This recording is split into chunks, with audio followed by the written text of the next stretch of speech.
Igreja, fique à vontade, se vocês preferirem. Amém, amados? Vamos abrir as nossas Bíblias em Filipenses, como temos estudado até aqui. Eu liguei os ventiladores, mas se os irmãos quiserem ligar o ar, fiquem à vontade. Filipenses capítulo 3, nós vamos dar continuidade ao estudo desse livro tão maravilhoso que o apóstolo Paulo vem de uma forma tão sábia, inspirado pelo Espírito Santo, vem ensinar pelas palavras e pela relação que existia dele com esta igreja. Aprendemos muito neste livro sobre o que devemos fazer, como devemos agir, não só pelo que está descrito, mas também por aquilo que ele deixa como exemplo. Hoje nós vamos retomar, nós na semana passada avançamos até o versículo 7, 8 de Filipenses 3. E hoje nós vamos retomar a partir do versículo 7, mesmo tendo essa leitura no último encontro nosso, nós vamos retomar do 7 em diante. Paulo diz assim em Filipenses 3, 7: Mas o que para mim era ganho, reputei-o por perda por Cristo, e, na verdade, tenho também por perda todas as coisas, pela excelência do conhecimento de Cristo Jesus, meu Senhor, pelo qual sofri a perda de todas estas coisas e as considero como esterco para que possa ganhar a Cristo. É uma troca muito clara. Ele vem falando aqui até o versículo 6 sobre tomar muito cuidado sobre aquilo que nós aprendemos, a nossa herança e a nossa tradição. Ele fala: eu fui dos judeus, eu sou provado, fui circuncidado ao 8º dia, mestre, conhecedor da lei, e pela lei, zeloso por ela, persegui os cristãos por zelo a ela. Então o que Paulo está dizendo até o versículo 6? Ele está dizendo o seguinte: eu sou um exemplo de judeu que seguia a lei. Eu sou um exemplo de um judeu que verdadeiramente olhava para a lei de Moisés e defendia ela com unhas e dentes ao ponto de perseguir cristãos. Segui os mandamentos, me apliquei a todos os costumes judaicos. O que ele quer dizer com isso? Que na sociedade, no mundo, antes de Cristo, ele era um homem irrepreensível aos olhos da comunidade judaica. Diferente talvez de muitos de nós, que antes de Cristo, até a sociedade não nos enxergava como bons cidadãos. Mas Paulo está dizendo: olha, antes de Cristo, eu era um cidadão exemplar, um judeu exemplar. Independente que a minha luta contra os cristãos era errada, mas eu fazia pelo zelo que eu tinha da lei de Moisés. Então entendemos que a intenção dele era uma intenção muito boa e positiva, mediante ao seu nível de conhecimento. A partir do momento que ele passa a conhecer a Cristo, obviamente ele deixa essas coisas. Mas, amados, presta atenção. Ele está dizendo que ele era um homem exemplar. E ele, por causa de Cristo, ele abriu mão de tudo isso. Essa vida exemplar que os judeus assim o enxergavam, ele enxerga, conhecendo Cristo, que para Deus não vale nada. Aliás, isso é um problema se ele vai servir a Deus. É um problema se ele vai seguir as pisaduras de Cristo. Então ele vem no versículo 7 e 8 dizer assim: tudo que eu aprendi, tudo que eu era, tudo que eu fiz no mundo, tudo que eu fiz antes de Cristo, mesmo debaixo do judaísmo, mesmo debaixo da legalidade judaica, mesmo pelo zelo da lei, tudo isso eu abri mão. Eu peguei tudo isso e eu joguei fora. Eu simplesmente aboli da minha vida, da minha prática, dos meus costumes. Por isso eu não guardo mais o sábado. Por isso eu não vou de sábado na sinagoga. Por isso os meus costumes todos mudaram. Tudo que eu fazia, tudo, presta atenção que ele usa a expressão, todas essas coisas. Ele vem no versículo 8 falando, lá na parte B, pelo qual sofri a perda de todas essas coisas, não da maior parte. Não de algumas coisas sim, outras coisas não. A perda de todas as coisas. Eu abri mão de tudo que eu aprendi. E amados, quando a gente fala aqui, talvez você não enxergue o que ele está falando que ele desperdiçou. Só para vocês terem uma ideia, uma criança que nasce no seio judaico, uma família de judeus, tanto pela religião como pela descendência, ela começa a estudar a Torá muito cedo. E para vocês terem uma ideia, só para uma criança aprender a guardar o sábado, para o judeu aprender a guardar o sábado, são 3 anos de estudo, só para ele entender o que é guardar o sábado. Mandamento, comeu 3 anos da vida dele. O que Paulo está falando? Olha, anos e anos, horas e horas da minha vida, esforço, suor, tudo que eu fiz para chegar ao que eu era, para conquistar a posição que eu tinha, eu abri mão de tudo. Tudo, porque Cristo é totalmente diferente.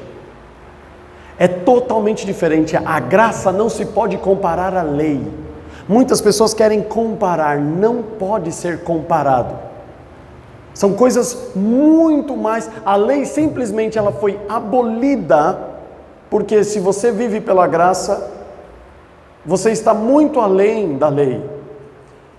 Se você aborrece o teu irmão, aquele que aborrece o teu irmão é homicida. Então, se você não aborrece o seu irmão, pela graça, você não é homicida. E o que a lei diz? Que homicida é o que tira a vida um do outro. Mas se você está preocupado em simplesmente não aborrecer, imagine tirar a vida. Então, para que serve a lei? Para mais nada. Porque se eu olho para a graça, ela é muito mais profunda. Ela é muito mais restritiva, ela é muito mais exigente do que a lei. Então, se eu vivo pela graça, não tem como eu ainda viver pela lei. A lei simplesmente, ela não tem efeito algum na minha vida. Paulo está dizendo, eu abri mão de tudo, mas pare de olhar agora para o judaísmo. Olhe para a sua vida. Olhe para o que você era antes de Cristo. E faça um questionamento que é muito falado e mencionado pelo pastor Paulo Júnior. Que ele diz assim, olha, o cristão vem aqui e fala assim que ele entregou a sua vida para o Senhor e Deus tem mudado e mudou a vida dele completamente. E Jesus o salvou. Salvou do quê? Se ele continua dentro dos mesmos costumes, se ele continua dentro das mesmas práticas, se ele continua com os mesmos vícios, se ele não deixou ainda o cigarro, a cerveja, ele não deixou. Então ele salvou do quê? Paulo está falando assim, eu abri mão de tudo. E olha que ele já era um exemplo de cidadão. Imagina, se ele está falando isso, imagina nós, que não éramos um exemplo, pelo menos a maioria daqui que eu conheço, o passado. Nós não éramos exemplos para essa sociedade. Nós não éramos pessoas na qual os homens se orgulhavam e falavam, está ali um homem irrepreensível. Nós fizemos coisas terríveis. Então, se ele está falando dele, colocando ele como um exemplo, imagine o resto. Ninguém foi mais zeloso da lei do que ele no seu tempo. Fariseu. Conhecedor da lei. Criado aos pés de Gamaliel. Preocupado em fazer com que a lei fosse cumprida por ele e pelos outros. Ele fala, eu que fui um exemplo de judeu, percebi que fazia tudo errado. E o que é importante, parei de fazer tudo isso. Parei. Não faço mais. Não, se você me acompanhar no meu dia, mais à frente ele vai falar, sede meus imitadores. Se você acompanhar no meu dia, você vai ver que tudo que eu fazia, eu não faço mais nenhuma dessas coisas, são todas as coisas. É uma conversão realmente verdadeira, profunda, sincera. E aí nós hoje queremos negociar com o Senhor. Eu me entrego, mas tem um dia, tem um horário, tem coisas que eu não abro mão. Eu continuo. E não que estas coisas sejam pecado. Não é pecado.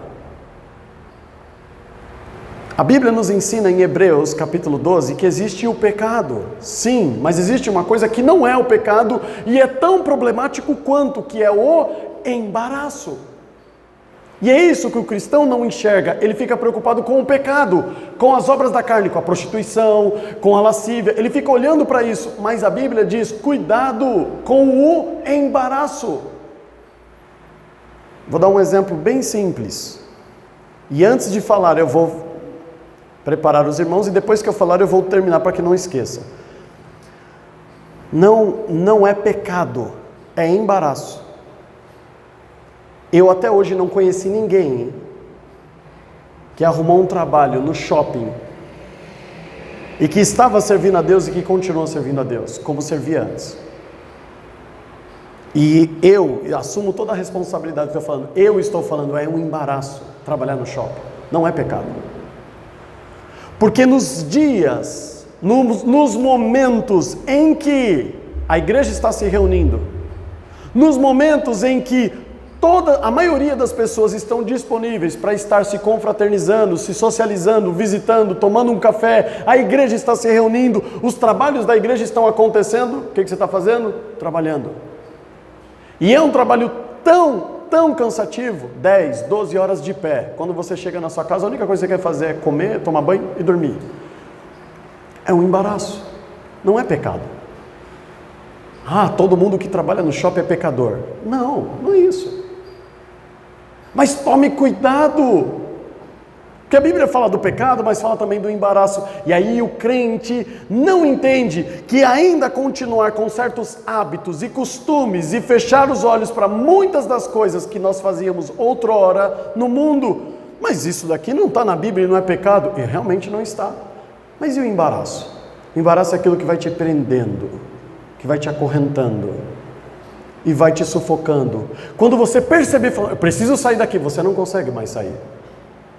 Você não tem mais forças, você está tão preso e amarrado que você não consegue mais. Você quer sair, mas não pode mais. Então ele está dizendo, o que eu fiz? Eu abri mão de tudo. Um exemplo de judeu. Eu poderia ainda argumentar com os irmãos que, olha, algumas coisas boas eu trouxe do tempo que eu era judeu. Algumas coisas continuam comigo. Ele falou, não, eu abri mão de todas as coisas. Para um propósito. O texto é muito claro em dizer que ele abriu mão de todas as coisas para um propósito. E qual é este propósito? Conhecer Cristo. Eu tive que abrir mão de tudo para conhecer Ele. Foi o que Ele exigiu de mim. Para me conhecer, tem que buscar. E buscar de todo o coração, de todo o entendimento. Eu quero tudo. Eu quero todo o teu entendimento, eu quero todo o teu coração e eu quero todas as tuas forças. Desde o Velho Testamento, esta regra continua valendo. Se você quer conhecer o Senhor, se você quer realmente entender quem Ele é e ter uma comunhão plena com Ele, Ele quer tudo, todo o teu coração. O coração é onde se produz todas as suas decisões, todas as suas escolhas, todos os seus projetos.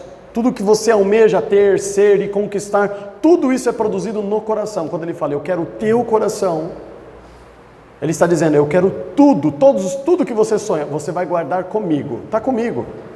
É por isso que, olha como a Bíblia ela é, e vai construindo. É por isso que no Salmo 37 diz que o Senhor sabe o que você deseja, conhece os teus sonhos. E Ele tem prazer em realizar, desde que você abra a mão, pare de tentar fazer e dê para Ele, deixa Ele fazer. E Ele está falando da vida terrena. Eu quero todos os teus pensamentos, e toda a tua força, todo o teu esforço, tudo que você se dedica, eu quero. Ele fez isto com um propósito, conhecer o Senhor. Eu fiz tudo isso, como ele diz, terminando o versículo, para que possa ganhar a Cristo. E olha o que ele fala no 9: e seja achado nele, não tendo a minha justiça que vem da lei, mas a que vem pela fé em Cristo, a saber, a justiça que vem de Deus pela fé, para conhecê-lo, e a virtude da sua ressurreição, e a comunicação das suas aflições, sendo feito conforme a sua morte. E aí ele encerra esse pedaço dizendo assim: para ver se de alguma maneira posso chegar à ressurreição dos mortos. Vamos dividir aqui. Primeiro, no versículo 9, ele diz assim: eu abri mão de tudo, inclusive da minha justiça. Por que ele perseguia os cristãos? Não era uma regra no judaísmo. O seu mestre Gamaliel não perseguia os cristãos. Não perseguia, pelo contrário, a Bíblia diz que um dia num conselho ele fala assim: gente, por que vocês estão preocupados? Parece que vocês não conhecem a Deus. Se esta obra não faz parte do plano de Deus, ela vai acabar. Agora, se existe um propósito nessa seita, nesse caminho, se Deus tem um propósito sobre isso, mesmo que eles não estejam falando o que nós queremos, Deus vai deixar permanecer, mas se não quiser, Ele tira. Olha a sabedoria desse homem. Gamaliel não perseguia os cristãos. Paulo sim, ele tinha a sua própria justiça. Ele enxergava e falava assim: não, tudo bem, o meu mestre não persegue, mas eu não admito que esses homens estejam falando o que eles estão falando. Eu não admito esses homens falarem que a lei e os profetas acabaram em João Batista. Eu não admito isso que está sendo dito. E ele vai em defesa daquilo que ele entendia por justiça. Ele ia defender suas convicções. Eu tive que abrir mão das minhas convicções, da minha justiça, se é que eu realmente queria conhecer o Senhor. Então, como eu quero conhecê-lo, eu tive que abrir mão disso. Eu só posso chegar ao pleno conhecimento do Senhor, e o que ele diz aqui, e da sua virtude. Eu só posso conhecer a Cristo e o poder que nele opera, se eu abrir mão disso. Se eu abrir mão realmente de todas essas minhas convicções, da minha vida, dos meus planos, dos meus projetos, e não que o Senhor não cumpre, mas é uma troca.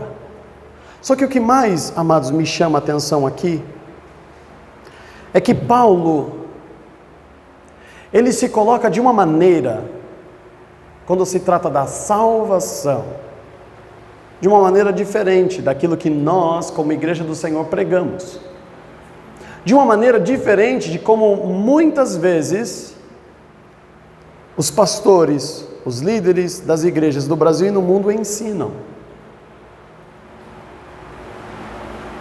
Com exceção de Jesus Cristo, eu quero fazer menção a isso, você só vai encontrar na Bíblia, você só vai encontrar Jesus afirmando alguém ser salvo antes da morte. Vai que a tua fé te salvou. Está marcado. Está salvo. Mas vai viver ainda 20 anos. Mas ainda vai viver mais 30. Mas ainda vai viver mais 50. E o Senhor afirma no presente: vai, você está salvo. Fala para o ladrão na cruz. Com exceção de Jesus, a salvação não é confirmada em nenhum momento na Bíblia, em nenhum momento da vida de ninguém na Bíblia. Nenhum profeta chega para Davi e fala: Davi, você pode fazer o que você quiser, Deus me falou, você já está salvo. Você não vai encontrar isso na Bíblia, a não ser quando Jesus, o Verbo de Deus, aquele na qual habitava toda a plenitude do Pai, você só vai encontrar Ele falando: vai, você está salvo. Um dia os judeus questionam ele: quem é esse homem para falar seus perdoados estão os teus pecados, você está salvo? Ele é louco. Quem ele pensa que ele é para falar isso? Que autoridade ele tem para saber se ele vai ser salvo ou não? Aí Jesus fala assim: então tudo bem. O que mais importa para vocês não é falar que ele foi perdoado e ele está salvo. O que é importante é ele levantar dessa cama e andar, porque é coxo. Então tá bom, vamos fazer as duas coisas, levanta e anda. E aí eles se maravilham. Eles não se maravilham pela salvação. Só que se você tirar Jesus, ninguém tem a salvação confirmada. Mesmo o nosso Deus falando sobre a predestinação e falando já quem sabe quem vai estar no dia da redenção e quem não vai estar. Mesmo Ele sabendo, não nos é revelado a ninguém. E aqui, amados, eu entro num ponto muito interessante. Recentemente eu estava falando isso com um casal. E olha como o inimigo ele é sujo. Eu já cheguei a comentar algumas coisas meio superficiais sobre isso com os irmãos. Num certo momento da minha vida, e eu achando que era o Senhor falando comigo, e descobri que não era. Ainda muito imaturo acerca das coisas do reino de Deus.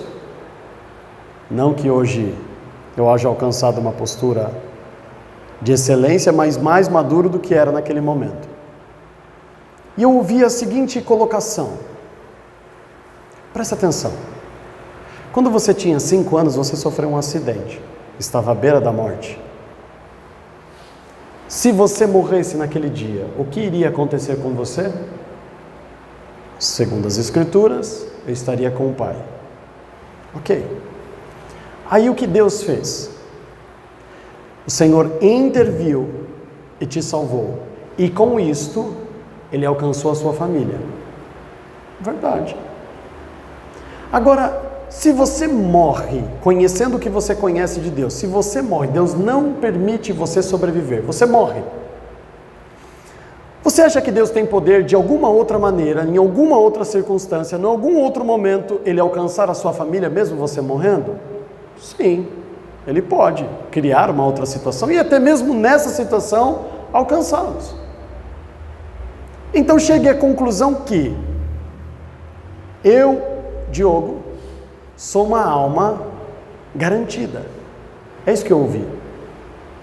Não importa o que você faça aos 30, 40, 50, 60 anos. Não importa qual o caminho que você vai, se você viver absolutamente no pecado. De alguma forma, de alguma maneira, Deus vai te salvar. Porque se Ele te perder, será que Ele é sábio? Ele já tinha você nas mãos dele. Aí Ele deixa você viver para depois você se perder e ir para o inferno? E eu comecei a pensar nisso. Faz todo sentido. Assim como aquilo que a serpente está falando para Eva também faz todo sentido. E cuidado, esse é o laço do passarinheiro. E eu comecei a pensar nisso, falei, é verdade. Eu já estava nas mãos dele. Eu era uma alma garantida. Mas e se eu for para o mundo, em algum momento, de alguma forma, vai acontecer alguma coisa, nem que seja no leito de morte, ali, pronto a morrer, vai dar tempo de eu me arrepender, mas que eu vou para o céu, eu vou. Porque eu não entendo por que Deus me deixaria viver correndo o risco de me perder, se poder Ele tem para converter a minha família de alguma outra maneira. Faz todo sentido. Faz todo sentido.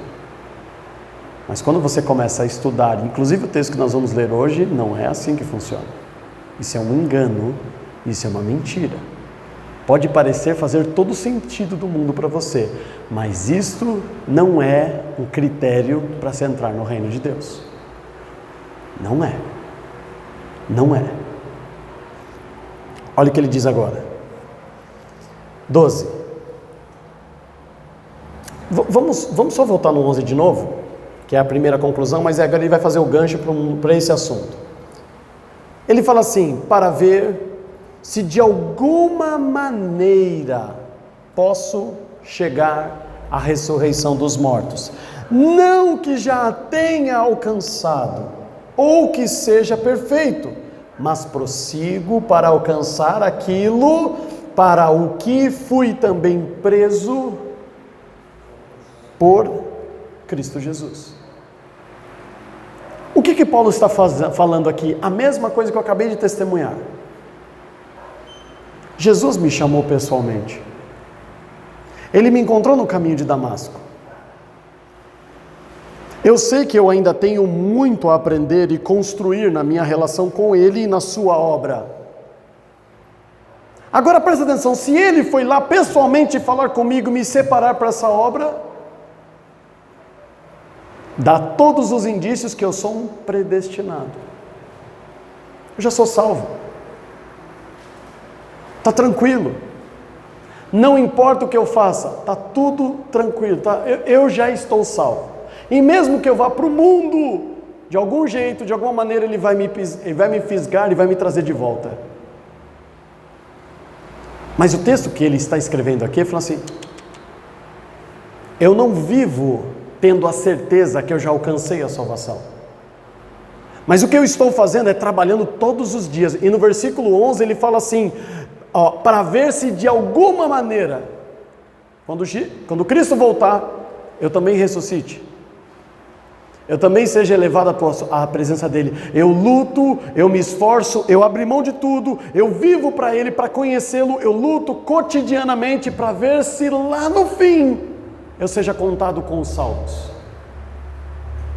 Mesmo que faça todo o sentido do mundo, o meu testemunho e o que Paulo está falando e o que ele viveu e como o Senhor o chamou para o seu ministério, ele tem certeza de que se ele não lutar, ele não vai vencer.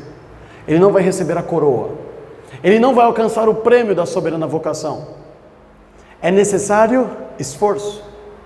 Aí ele fala assim no versículo 13: irmãos, quanto a mim, não julgo que haja alcançado, mas uma coisa faço, é que esquecendo-me das coisas que atrás ficam, e avançando para as que estão diante de mim, prossigo para o alvo, pelo prêmio da soberana vocação de Deus em Cristo Jesus. Não, eu não olho como olha, presta atenção, nem sequer eu olho como Cristo me alcançou.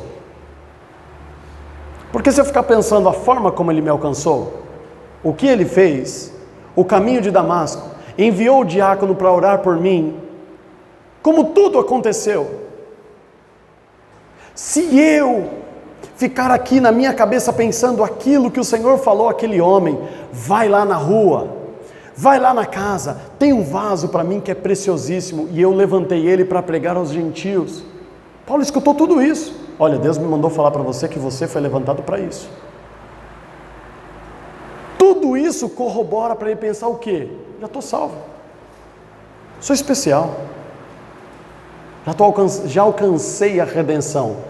Tudo constrói esse pensamento, tudo favorece construir esta certeza que é um engano. É isso que ele está falando. Estou salvo, eu tenho certeza da minha salvação. Ele fala assim, não, todos os dias, eu não penso nisso, isso faz parte do passado. O caminho de Damasco faz parte do passado. O meu batismo, tudo que construí agora faz parte do meu passado. Nós não devemos viver nesse saudosismo, como se isso fosse garantir a nossa entrada no céu. Tenho 50 anos que eu vou na igreja, amigo. Você acha que eu não vou ser salvo? Ele está falando assim, não, a cada dia eu dou um passo na direção, eu vou caminhando, eu vou indo, a cada dia eu estou lutando para ver se eu chego lá, porque a maratona não é o quanto você sai na frente, nos primeiros 5, 10, 20 quilômetros, o que determina é quem chega, é quem completa. A carreira precisa ser completa. Então não importa se você correu 40, se a maratona é de 42. Não importa. Olha o que Eli fez. Eli era um sacerdote do Senhor. Eli era um servo de Deus. Eli foi o mentor em boa parte da infância de Samuel. Mas no fim da sua vida ele começou a fazer o quê? Ele começou a se perder na educação dos filhos. Ele começou a ignorar os filhos, pintava e bordava com as coisas santas. Os filhos pediam dinheiro, corrupção, para oferecer sacrifício. E a Bíblia diz que ele via tudo isso e não fazia nada. Com o passar do tempo ele começou a afrouxar a corda, ele começou a deixar os filhos fazer o que queria. E o juízo veio sobre ele. Tanto ele como seus filhos foram mortos por Deus, condenados, no mesmo dia. E Deus levanta uma criança, fala, agora é com Samuel, meu compromisso. Ele não precisa de homens experientes como Eli, com uma bagagem, mas não tem substituto. Não tem problema, levanta uma criança. Ele vai te substituir. Amados, o que Paulo está mostrando é que a salvação é um prêmio, que a cada dia nós estamos lutando para prosseguir. O quanto nós fizemos e o quanto nós percorremos não conta. O que conta é o que nós estamos fazendo a cada dia. O dia de ontem não vale nada. Porque fidelidade é válido somente no presente. Fidelidade não vale no futuro e muito menos no passado. Não vale. Não adianta você viver 60 anos fiel à tua esposa, se hoje você a traiu. Não adianta você hoje pedir perdão e falar que nunca mais vai trair. Fidelidade futura. A gente só vai descobrir com o tempo, quando chegar no futuro. Quando passar 1 ano, 2 anos, 5 anos, 10 anos, quando a gente chegar lá, quando o futuro se fizer presente, é aí que a gente vai descobrir se você realmente é fiel. O que vale é o presente. Por isso ele fala, não se preocupe com o futuro. Basta cada dia o seu mal. Por isso ele fala, não considerei as coisas passadas. Percebe que o tempo inteiro a Bíblia está dizendo, se preocupe só com hoje.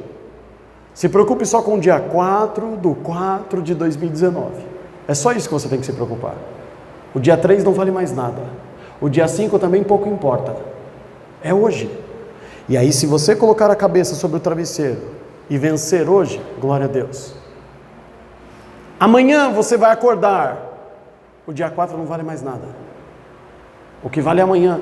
Então Paulo está dizendo, é a cada dia. É a cada dia. É isso, é andar de forma prudente. É assim que funciona o reino de Deus.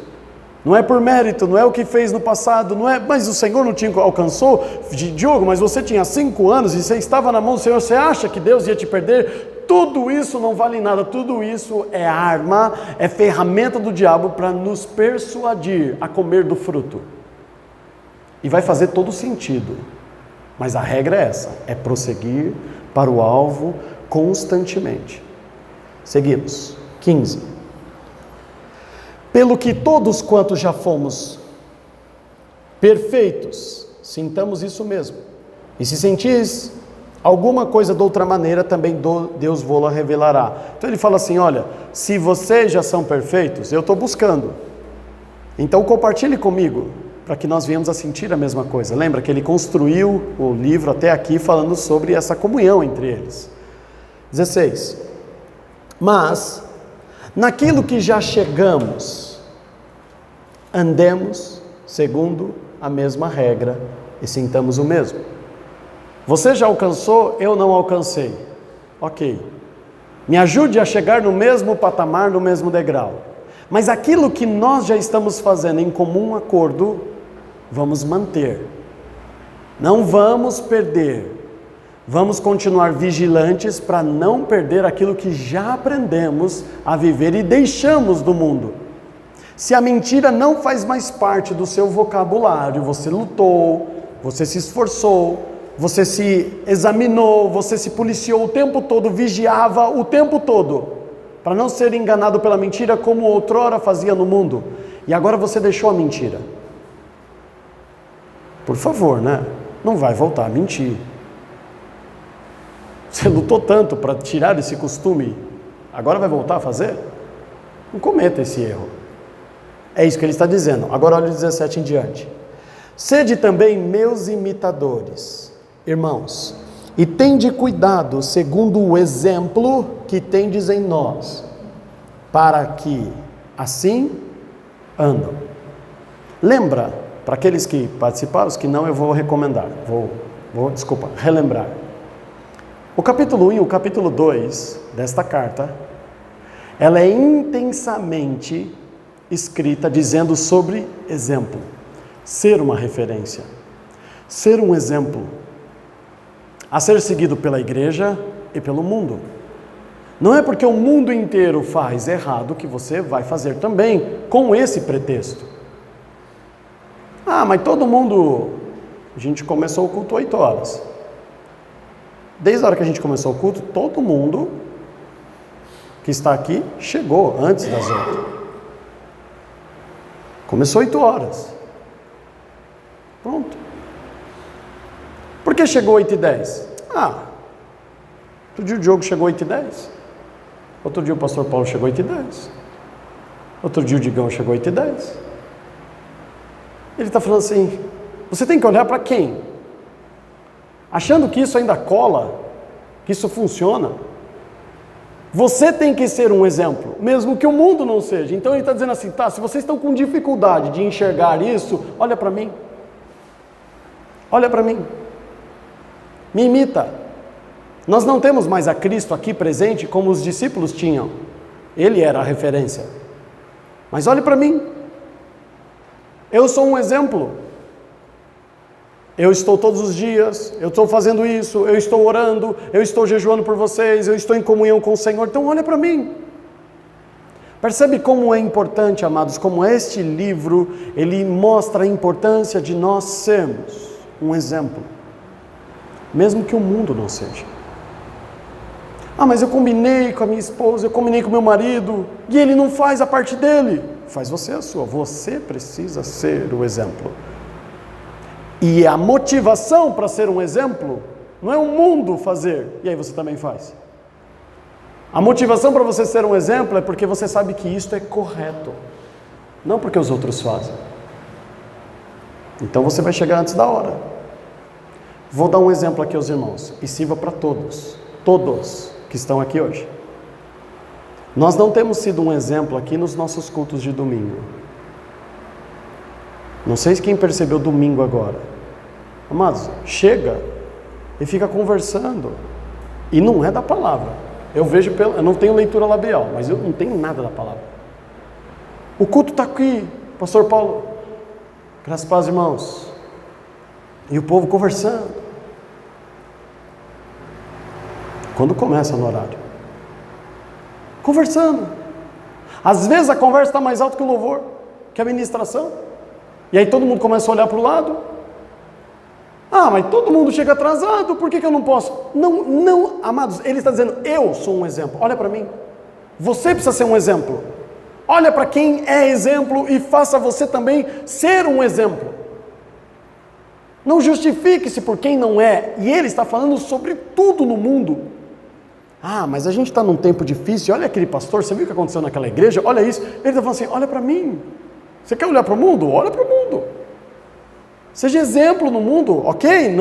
Esta carta não é para mim nem para você, é para quem quer ser exemplo. É uma responsabilidade muito grande? É, mas eu quero ser exemplo. Nós temos que ser exemplo para a igreja, para o mundo, para a nossa família, não importa para quem está nos lendo, nós seremos um exemplo. Ele vem o livro inteiro falando sobre como é importante, porque o exemplo motiva o outro. Eu estou preso e vocês estão felizes, porque vocês sabem porque eu estou preso. E eu estou feliz em saber que vocês não estão chorando na minha prisão. Pelo contrário, vocês vêm me visitar, vocês estão orando por mim. Vocês são um exemplo de uma igreja que age da maneira como tem que agir quando um apóstolo é preso. E eu estou feliz por saber disso. Essa troca de ser, tanto como uma igreja, como um apóstolo, uma referência, um exemplo ótimo a ser seguido, motiva. Ah, eu sentei aqui na minha cadeira e estou quietinho aqui. Isso aí não é para mim, não. Eu sou exemplo. O exemplo de Paulo não é sozinho, isolado no mundo. O exemplo de Paulo também é instruindo, é puxando a orelha. Vai lá. Fala assim, ô irmão Edson, vou falar porque a gente sabe o quanto o Edson é tagarela, né? Ô irmão Edson, para de falar um pouco aí. Viu, maneira? Vocês sabem que não é para ele, né? Quem me fala. Mas chama, irmão, vamos sentar, senta aqui, começa. E a pessoa vai ficar sentida. Se ficou sentida, amados, aqui não é lugar. Está falando com educação, está falando com amor, começou o culto e não conseguiu enxergar isso, ainda se sente ofendido, nem precisa ficar. Não está entendendo o que é isso aqui. Ele está falando assim, nós somos exemplo e precisamos ser exemplo. Se está com dificuldade, olha para mim. Olha para mim. E aí ele continua ainda mais. 18. Porque muitos há, dos quais muitas vezes vos disse, e agora também digo, chorando, que são inimigos da cruz de Cristo, cujo fim é a perdição. cujo Deus é o ventre e cuja glória é para a confusão deles que só pensam nas coisas terrenas. Paulo fala assim, com muita tristeza eu falo isso. Eu estou muito triste em falar isso para vocês. Mas esses que não entendem o exemplo, meu exemplo, eu tinha tudo nesse mundo. Aliás, Paulo, essa aqui é boa para vocês, viu? Muitas pessoas perguntam assim, né? Como que a gente prova a veracidade bíblica, que a palavra de Deus, né? E recentemente nós estávamos fazendo um estudo com o Rodrigo e com a Natália, e eu mostrando a questão da arqueologia, de como a arqueologia comprova a existência bíblica. Sem você abrir a Bíblia, ela mostra quão verdadeira ela é. Agora pense a respeito de Cristo. E se foi uma grande mentira que foi contada e espalhada no mundo? E as pessoas acreditaram? E se a gente está sendo enganado e não estamos enxergando isso? Você já parou para pensar que isso aqui pode ser uma grande mentira escrita por homens que nos persuadiram e nós estamos adotando uma maneira de viver e desperdiçando o nosso tempo com uma coisa que é mentirosa? E se isso for verdade? Bom, vamos lá. Se os judeus queriam contar uma grande mentira, eles não colocariam que as primeiras testemunhas eram mulheres, pessoas que não têm autoridade dentro da comunidade judaica. Se vai contar mentira, conta direito. Se isso aqui é uma grande mentira, Paulo, poderoso, cheio de autoridade, vivendo na alta sociedade judaica, abriria a mão para viver sozinho, sendo espancado, tendo que sofrer naufrágio e morrer pobre? Não ficou rico? Não dobrou a sua influência dentro do judaísmo? Não se tornou ainda mais poderoso em confessar essa mentira? Pelo contrário, perdeu tudo. Por amor de Cristo. Então, se é uma mentira, a que preço foi contada? Jesus contou uma mentira ao ponto de que o ápice da mentira é ele morrer da forma mais maldita existente. Qual é a vantagem? Esses homens abrirem mão de tudo e perderem a vida e terem a sua vida completamente destruída, e a morte dos apóstolos, com exceção de João, é terrível. Por que contaria uma mentira que lhe custaria a vida? E se fosse uma mentira, Estevão já morreu, vamos parar que a brincadeira está ficando séria. Não. É isso que Paulo está falando. Ainda tem gente que olha e não crê, que olha tudo que eu deixei, olha a renúncia que eu fiz e olha o quanto eu tenho lutado para que o Evangelho chegue até vós, para que vocês sejam edificados, e ainda não entendem. Ele usa uma expressão dizendo que são inimigos da cruz. E por que ele usa a palavra cruz?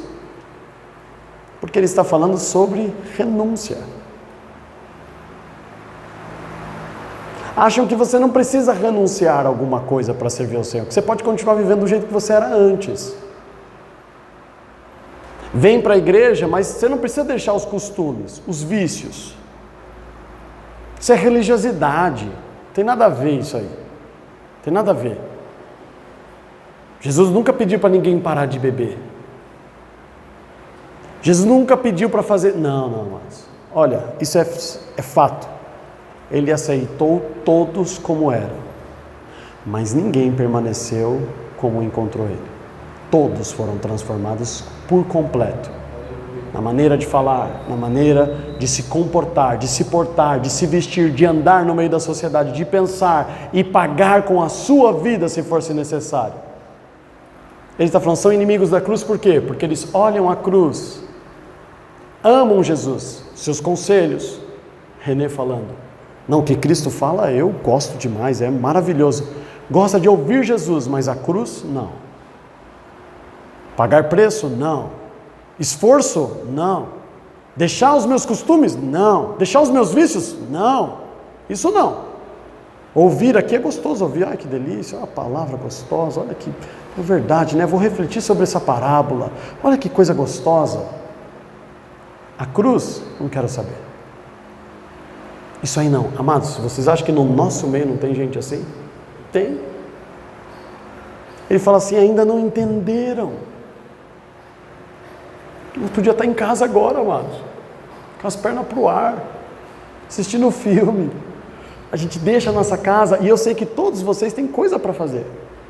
Eu tenho também. A gente deixa para vir aqui, para ouvir, para aprender. E tem gente achando que não precisa. Não tem necessidade. Não tem porquê. Eu vou confessar algo aos irmãos. Na terça-feira eu estava na casa de um casal, falando da palavra. E a gente começou a entrar num assunto, depois que terminou o estudo, que foi da vontade de ficar horas e horas. E é um assunto muito interessante, porque assim, a Karen me perguntou, Diogo, muitas vezes a gente escuta a ministração aqui no culto, e depois semanas depois, o vídeo vai lá para o canal, e eu assisto. Era essa pregação, eu queria, foi tão bom, eu fiz um monte de anotação, e eu assisto de novo. É gostoso, é edificante, mas é diferente, não é? Eu falei assim, eu sei que você está constrangida de falar diferente, mas eu vou te ajudar. Não é a mesma coisa. Não é a mesma coisa. E olha que você está com a sua perna estendida no sofá, na sua casa, com a aguinha gelada aqui, no ar-condicionado. Agora a gente tem, né? No ar-condicionado vendo o vídeo. E por que não é a mesma coisa? Por que muita gente fala assim, eu não preciso ir para a igreja? Eu posso, e pode mesmo, tem um monte de ferramenta, tem um monte de pregação, você tem acesso a todas essas coisas. Só que tem uma diferença, amados. E essa diferença que realmente faz a gente, é diferente aqui. E eu estou falando, e eu gravo. Mas por que é diferente? Porque quando 2 ou 3 estão reunidos, ele está presente. Quando ele está presente, é diferente. É diferente, você percebe que é diferente. Não é que quando você está sozinho, o Senhor, não, o Espírito Santo está com você, mas quando tem 2 ou 3, não é só o Espírito Santo. Cristo se faz presente. Por isso é diferente. A gente fala, mas eu posso. Tá bom, é Bíblia. É totalmente diferente. É 2. A gente está lá, só de estar ali na casa conversando, a palavra vem. É diferente do que você sozinho. Você tem o seu devocional, glória a Deus. Você todo dia separa um tempo.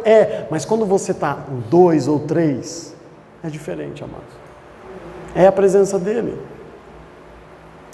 Não, eu não preciso, tá bom. É inimigo da cruz. A gente deixou coisas para vir aqui. É um pequeno esforço? Mas é um pequeno esforço. Mas é um esforço. É um esforço. Vem de Votorantim. É um esforço. Para encerrar, 20 e 21. Mas a nossa cidade está nos céus, de onde também esperamos o Salvador, o Senhor Jesus Cristo, que transformará o nosso corpo abatido para ser conforme o seu corpo glorioso, segundo o seu eficaz poder de sujeitar também a si todas as coisas. Vai mudar, isso vai acabar. Esse corpo aqui que cansa, essa luta que a gente tem para não fazer a vontade da carne, ele está falando, isso tudo vai acabar. Um dia vai acabar. Isso aqui tudo vai passar. Cristo vai sujeitar todos nós a esta obra gloriosa e não vai ter mais necessidade de esforço, não vai ter fome, não vai ter dor, não vai ter mais naufrágio, não vai ter prisão, não vai ter nada disso. Mas ainda não é o tempo. Mas ainda não chegamos lá. Como ele diz no versículo 11, para ver se de alguma maneira eu posso alcançar. Eu ainda estou lutando, eu ainda estou correndo, estou suando, estou brigando, estou competindo, me preocupo com o pecado e também com o embaraço. Eu estou na luta, eu estou no caminho, mas ainda não cheguei lá. Mas quando eu chegar lá, amados, isso tudo vai acabar. Não inverta isso. Por que ele está falando isso? Porque no 18 e 19 está falando das pessoas que inverteram isso. Querem descansar hoje. Ele fala, o descanso não é agora. Não é aqui o nosso descanso. Não é aqui. Quero fazer menção a uma história que há muitos anos eu ouvi. E já faz um tempinho que eu falei aqui na igreja já. Acho que faz uns 2 anos. E recentemente eu escutei de um pastor, me lembrei dessa história e tem tudo a ver com isso. Um casal, já com seus filhos formados na faculdade, decidiram ir para o campo missionário. E eles falaram com a igreja, olha, nós vamos, Deus está nos mostrando que nós vamos para o campo missionário, vamos rodar o mundo falando dessa palavra, e eles foram. E amados, ali o Senhor usou eles para grandes obras durante muitos anos, ao ponto de eles já serem um casal velhinho, e ainda no campo missionário. E aí um dia um olhou para o outro e falou, você está pensando a mesma coisa que eu? Eu falei assim, estou. Vamos voltar para casa? Vamos aproveitar esse restinho de tempo que nós temos para ficar com a igreja, para ficar com os nossos bisnetos, para ficar com a nossa família. Vamos voltar para casa? Vamos. Então eles compraram a passagem e voltaram para casa. E quando eles estavam prontos a chegar, já quase a pousar o avião, começaram a olhar para o outro. E será que vai estar todo mundo lá esperando a gente? Será que, como é que será que as pessoas estão? Como é que será que está fulano de tal? Como é que está aquela família? Será que a gente vai receber, vai ter uma grande recepção e tal? Quando a gente voltar para casa, e aí quando o avião está pousando, eles percebem que tem uma multidão no aeroporto. E eles ficam empolgados. Eu acho que a igreja inteira veio. E aí quando eles descem do avião, eles descobrem que na verdade é uma banda de rock. E aquelas pessoas todas eram seus fãs e ninguém foi buscá-los. Eles então, ainda um pouco confusos e tristes, pegam um táxi e vão para casa. Chegando em casa, um dos seus filhos mal cumprimenta eles porque tem que sair para trabalhar. E aquilo causa um impacto muito grande na vida deles. E eles ficam muito tristes e abatidos. E aí um olha para o outro e fala assim, o que aconteceu? Depois de nós fazermos tudo isso pela obra do Senhor, pelo reino de Deus, tudo isso pela igreja, tudo isso pelas almas, agora a gente volta para casa e nós não somos nem reconhecidos, nem honrados. Não que desejássemos isso, mas é triste. E aí o velhinho diz assim, eu vou dar uma volta, eu vou falar com Deus. E a irmã diz assim, vai, fala com ele. Eu vou, estou indignado. Ele sai de casa pela rua orando ao Senhor. Depois de um tempo ele volta. A senhora olha para ele e fala assim, e aí meu amor, falou com Deus? Falei. E ele respondeu? Respondeu. E o que ele disse? Ele falou assim que nós ainda não chegamos em casa. Amados, não é aqui o nosso descanso. A gente ainda tenta construir muita coisa aqui. A gente quer ainda conquistar muita coisa aqui. Se conquistarmos, glória a Deus. Se tivermos, glória a Deus. Mas o que realmente é importante, nós não temos que realmente, amados, realmente se importar com coisas que não são edificantes, produtivas. Olha o exemplo de Paulo, ele abriu mão para conhecer o Senhor, para entender o que é o seu poder. Amém?